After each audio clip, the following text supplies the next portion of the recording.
Hey, what's up, guys? This is Angel Umberto, and we are here to introduce you to a new WWE Vault episode. A new and a different one. The debut of our uncle Hector Garza on WCW on the 97. Yeah, that was special for us. I mean, we were like two kids just playing around by 5 that years, time. 2 years. Yeah, That's crazy. but like we remember like playing around, fighting around the house, and then he coming and entering to the room and just like started playing with us, started talking with us. I can remember like being out at our grandparents' house, and he would stop by whenever he had a chance because he was traveling around the world and stuff. And I remember just staring at him and saying like, "This guy's my uncle." Like, I'm proud to say that because I saw him every day in the TV. Yeah, and being at school and telling all your friends like every week, like, "Hey, you know who's my uncle? Hector Garza. If you do something to me, he's gonna come against you. So he's gonna come and take you. Yeah, you wanna take care." He was big, and he was huge. He was huge, and the way that he was able to, with those characteristics, he was able still to move like a feather. So he was very light. He was very athletic. And I think that's one of the things that I really admire from him. He was the creator of the tornillo. If you look around, he had the perfect twisting on his body and landing perfectly, like on his opponents. It was just insane. Let's just take a look. Yeah, let's take a look. Hope you guys enjoy it, and we'll see you around. WCW 1997, Hector Garza's debut. Live from Music City, USA, Nashville, Tennessee. And we are starting out with a Jim Dandy here, guys, because we have a six-man tag featuring stars from Mexico. Starting out with Juventud Guerrera, Super Calo, and the man in the middle making his debut on Nitro, Hector Garza, Mike, today. Well, Tony, this is another chance for us to witness the Mexican stars in their true element. A six-man Lucha Libre tag, which is a first for Monday Nitro. We've seen them tear down the house on a Clash of Champions and also back on the Super Brawl pay-per-view last February, but this is their chance to shine on Nitro. And you mentioned out of the first three wrestlers coming to the ring, we are seeing the Nitro debut of one Hector Garza, 27-year-old second-generation wrestler from Monterrey, Mexico. He's been very impressive in Monterrey. He's been very impressive throughout Mexico and Japan. Tonight is his chance to make a name on Nitro. Well, Lucha Libre rules means no tag is needed in the six-man tag, Mike, today. And wait, there's no tag needed here? Well, how does the other guy get in? Mike, can you explain that to Well, Larry here? Mexican rules, the official is more lenient in regards to tags. I think you'll see that once a wrestler goes to the floor, he'll be able to be replaced by his teammate. Opposition this week provided by La Parca, Ciclope, and Damien from Mexico. Great star from the FMW and War Promotions in Japan. And it's Juventud and La Parca beginning things, and I mean they are starting already. High impact blows, and Juventud showing his quickness. La Parca sends him in. Look at this, would you? Over the top. Tried to grab the arm and take him down. Instead, catches him with that thrust kick right on target. Yeah, but then he stopped. You got to stay on the guy. Trying to climb the rope, he is up. La Parca, though, seemingly waiting on him. Yep, he was. Caught him in midair that time. He tried a high-risk maneuver that time, guys, but La Parca was into this. What's he doing? Strutting all the way over to the other side? His variation of the moonwalk, and he sets up Juventud on the top rope with that slap.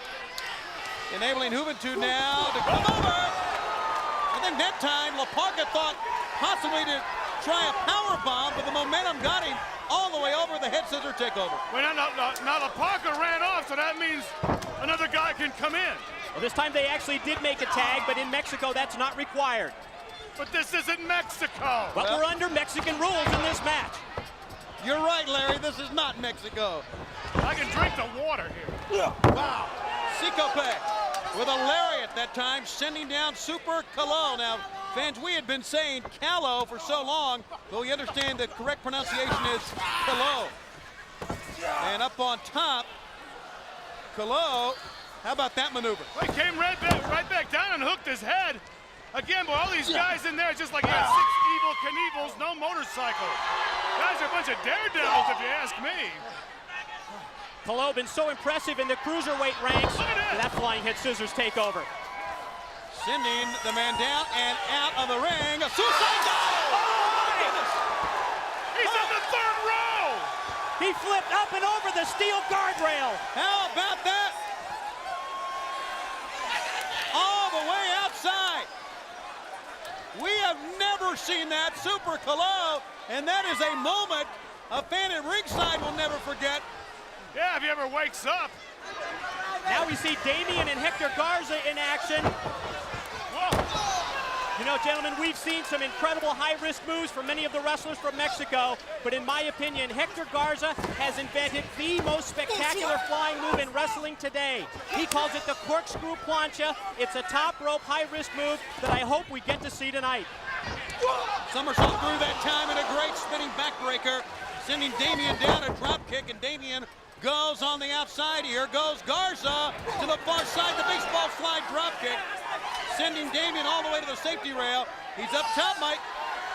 Off that second, this time he caught him with the Garza splash. A great moonsault off that second post. Boy, these guys are bordering insane. I'm telling you, that's a maneuver that's going to put yourself in the hospital. He looks like he hurt himself. I think they really already went over But the now look, border. there was no tags. They just came right in there. But again, he was out on the floor, Larry. That's why he's able to be replaced in the ring. Remind me not to go to Mexico. La Parka, kind of a running kick that time. A back leg front kick on the face, and there is a clothesline from Sikope.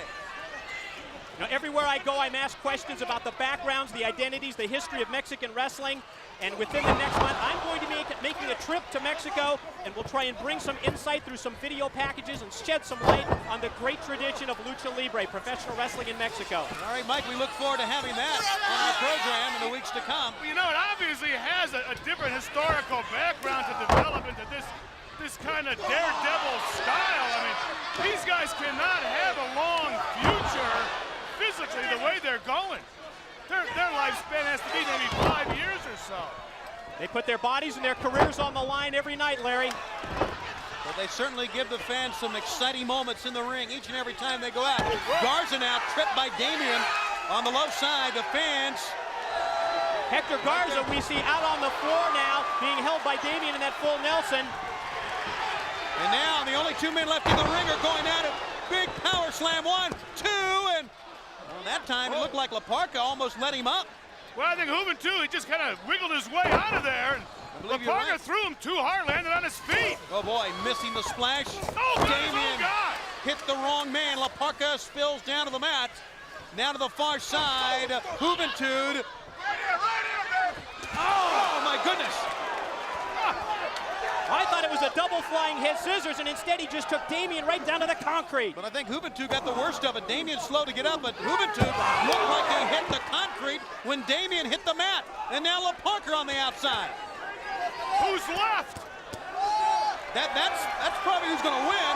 Who survives here? Look at this.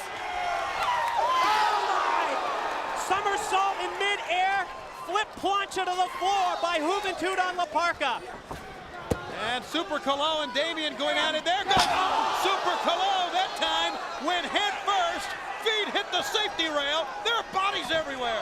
And now There's another one. Sikope, the only man on the floor, is Garza, and here he comes.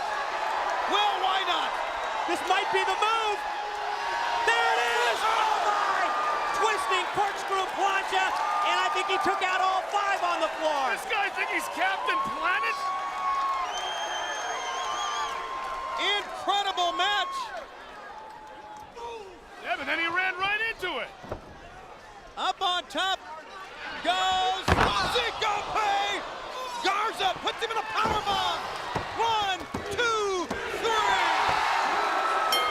They are standing for an incredible opening match here on WCW Monday Nitro. If there's a slow-mo today, feel free to take it. Yeah. Wow, what a way to open up Nitro on this Memorial Day.